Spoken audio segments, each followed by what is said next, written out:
So you've probably been wondering where I've been for the last 2 weeks, and the truth is I've been helping a friend of mine with his final film at film school. And not only was I helping him produce, but I was helping him in the lighting department. It was a bit of an interesting 2 weeks because I wasn't actually allowed to touch any equipment, even though I was asked to sort of head up that department. It was frustrating. Normally on a set I'm a very hands-on person, and I'm normally the one person who doesn't stop walking around and moving and working, so that was a bit different.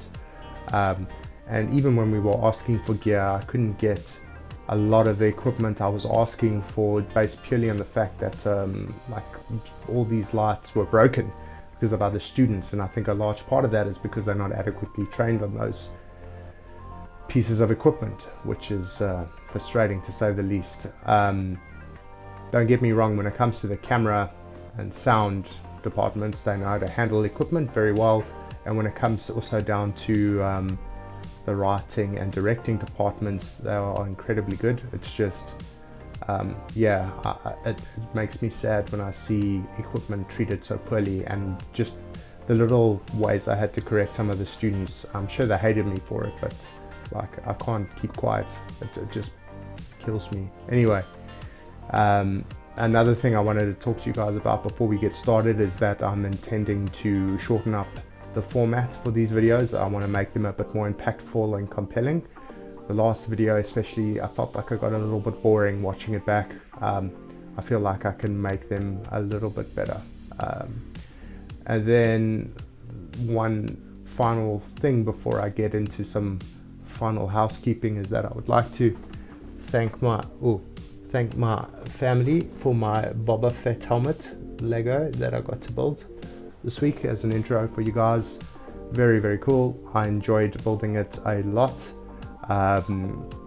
In line with that theme, I'm wearing a Chewbacca t-shirt. I'm a big Star Wars nerd.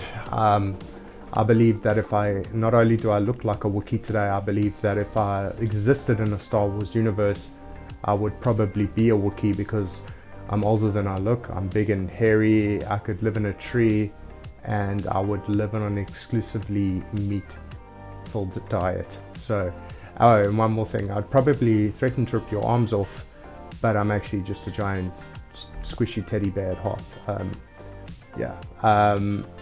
Yeah, that's pretty much it. So what's going to happen now is that I'm going to hopefully refine the level I've created for you guys. I'm hoping to add a new mechanic of some kind, while hopefully refining the world and the mechanics, as well as the balance of what I've already created. So yeah, let's get into it.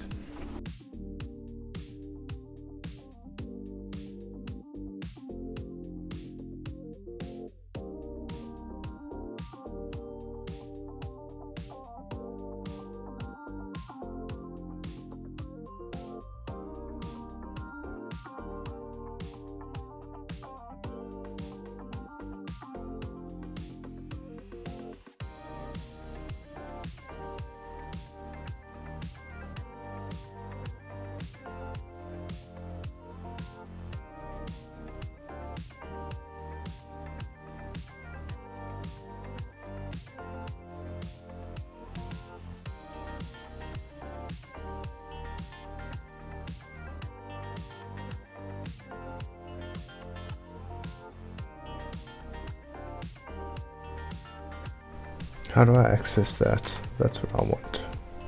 Paint. Is there not a window for paint?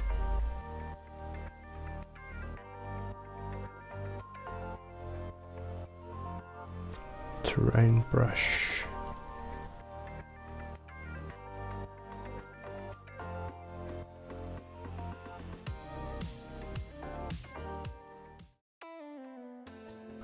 What is going on?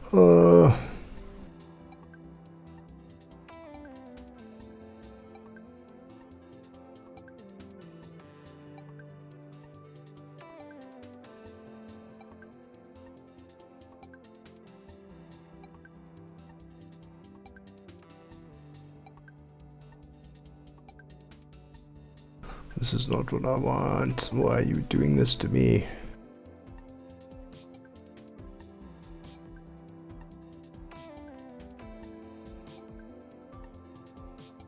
Do I actually, can I only do that once I've created a, hold on. Material editor.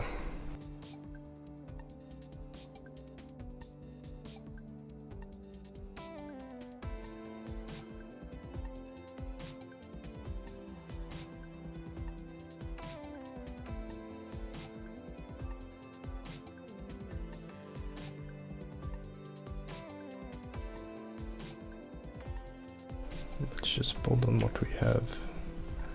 Let us move you to the tavern.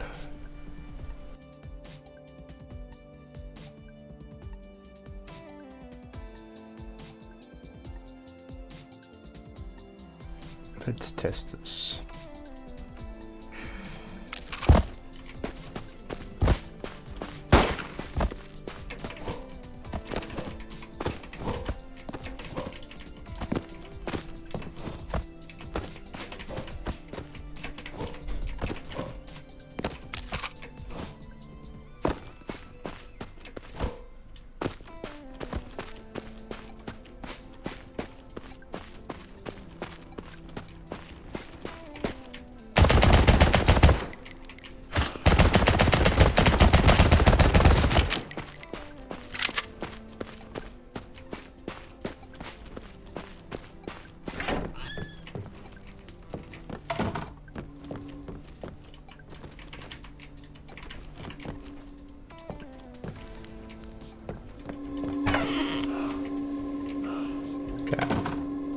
That works, that's good.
Okay, let's test this thing.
After jumping back into core for a couple of hours after not having done it for 2 weeks, it took me a while. I was a bit rusty, but I kind of came to the realization that the way in which I built my terrain was not a very good way to build a terrain in this platform.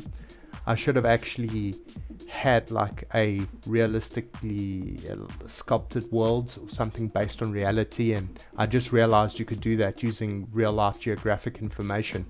So what I'm going to do is I'm going to save what I've done here, but I'm going to recreate the base environment just so that I'm making better use of my resources and memory, and it's not so awkward and clunky. Because coming back and looking at it again, I mean, you could, as a player starting out, you're going to be first notice the raptors fighting, and then there's nothing pulling you in any one direction, and that's not really what I want. I want it to be a very linear experience, and I think by using an environment with steep valley walls, something that's going to funnel you in a certain direction, it's going to make for a much stronger gameplay experience ultimately. So if I can give you any advice with something like this, I would tell you to watch more tutorials than I did. I was way too eager and in a rush to get started, and as a result I've kind of created an environment that's a little bit awkward and clunky, and now looking at it now,